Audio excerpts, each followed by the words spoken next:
Okay, so I just wanted to do a very quick video. I know it's late in the day, and I've been thinking about what to share. Um, and I really wanted to say that, first of all, this timeline is 33 hours long. From the first blood moon all the way through to morning twilight is 33 hours. 12 hours of nighttime, 12 hours of daytime, and then 9 hours for the Passover night in the Gospel of John. 33 hours. Jesus obviously was here for 33 years. That is why this timeline is 100% perfect. These lunar eclipses are exactly 6 months apart from each other. Okay, they are obviously 6 months apart in terms of a lunar month. Obviously, not calendar months, but lunar months. So 6 lunar months. That's why it's the first and seventh months of the Hebrew calendar. And I use the full moon as the new moon. Therefore, these are the new moon day of the first and seventh months consecutively, and it remains like that, this pattern, all the way through until Jesus is on the cross and when he establishes the new covenant, and then it switches from a Hebrew 1/7 pattern to a Gregorian, or you could say Gentile 1/7 pattern. So, as I've said before, this timeline shows that every minute on this timeline equals 1 day for us, literally. Okay, so if there's 33 hours in this timeline, so 12 hours for nighttime, 12 hours for daytime, and 9 hours for this nighttime, because there isn't a fourth blood moon, therefore there isn't a fourth night watch. So the night only goes on until 3 a.m., which immediately changes into 6 a.m. 33 hours equals 1,980 minutes. So, as I've said, 1 minute on this timeline equals 1 day. That is 1,980 days. We have approximately less than 3 weeks now to go until the end, until we get to the morning twilight on the 17th of July. Out of 1,980 days, we have less than 21 days to go. Okay, let me say that again. Out of 1,980 days, there is now less than 3 weeks to go. Less than 21 days.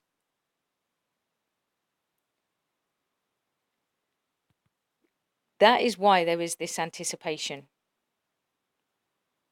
From 1,980 days, we only have less than 21 to go.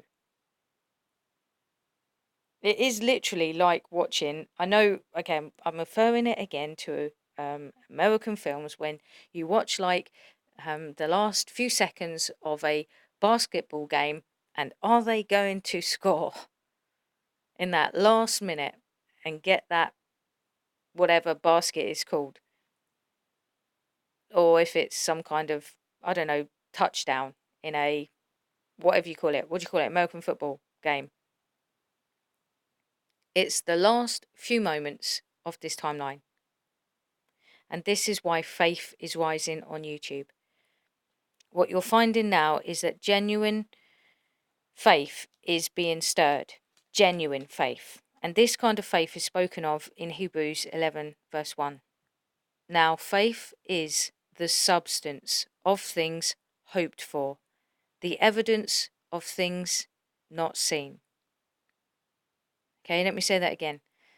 Now, faith is the substance of things hoped for, the evidence of things not seen. We haven't yet got to the morning twilight, and that is when we are going to see it. But what we have is the evidence of things not seen. We have the evidence. We have the substance. The substance is found in His Word.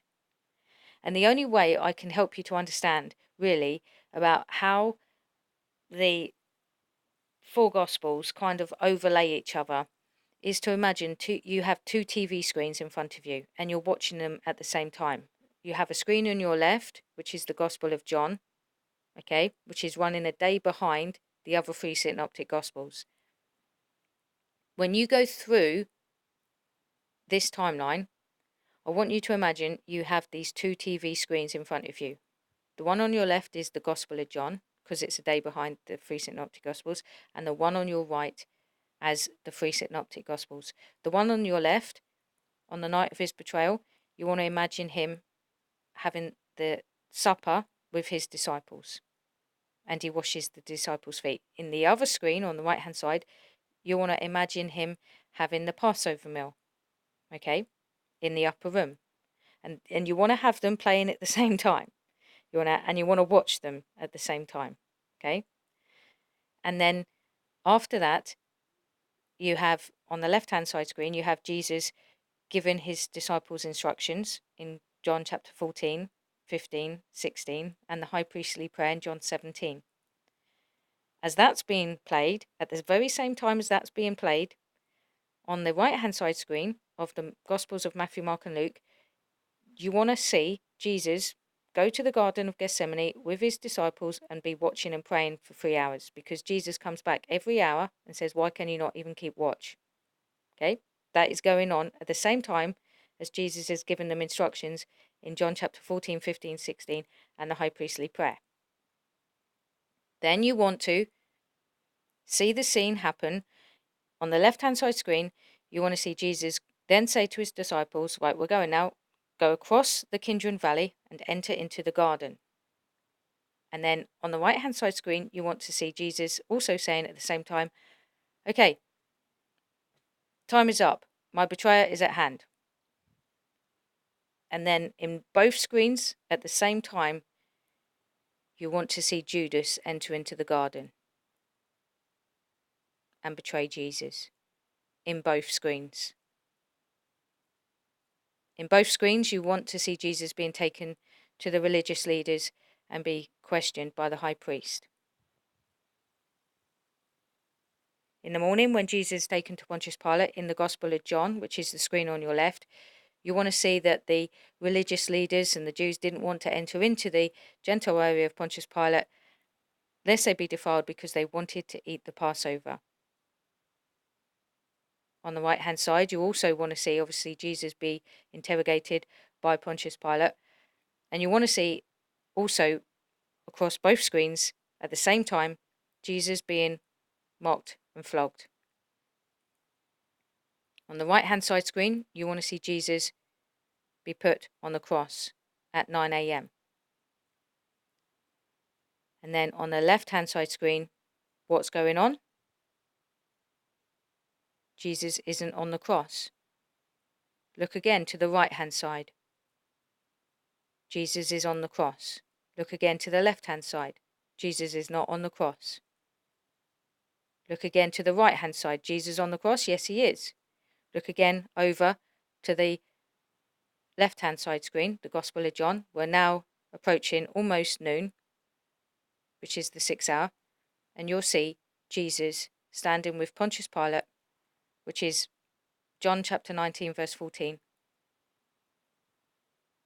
And he's standing with Pontius Pilate around about the 6th hour, which is around about noon. And Pontius Pilate is saying to the crowd, behold your king. And the crowd is saying to him, crucify him. Look again over to the right, and you'll see Jesus on the cross. He was crucified 3 hours earlier in that right hand side screen, according to Mark chapter 15, verse 25. Look over to the left hand side screen. He's still there with Pontius Pilate around noon. Then look again over to the right hand side, and you'll see it begins to go dark when Jesus was on the cross. Between noon and 3 p.m. it is dark. Look again over to the left hand side screen and you'll see Jesus on the cross too. Both screens have Jesus on the cross. Look over on the right hand side screen and you'll see that the darkness is beginning to fade as the light begins to come back.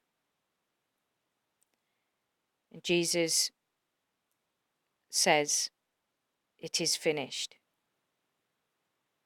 And he cries out, gives up his spirit, and there's a massive earthquake that happens. The temple curtain is torn in two. Some of the saints of old are raised in their tombs.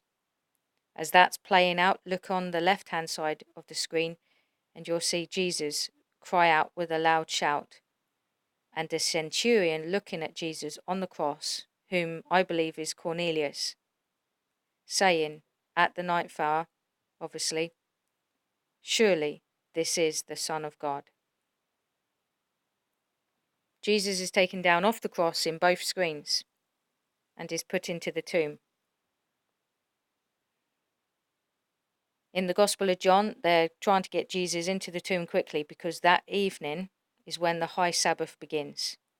That high Sabbath is the first day of the Feast of Unleavened Bread, which is when Passover night begins.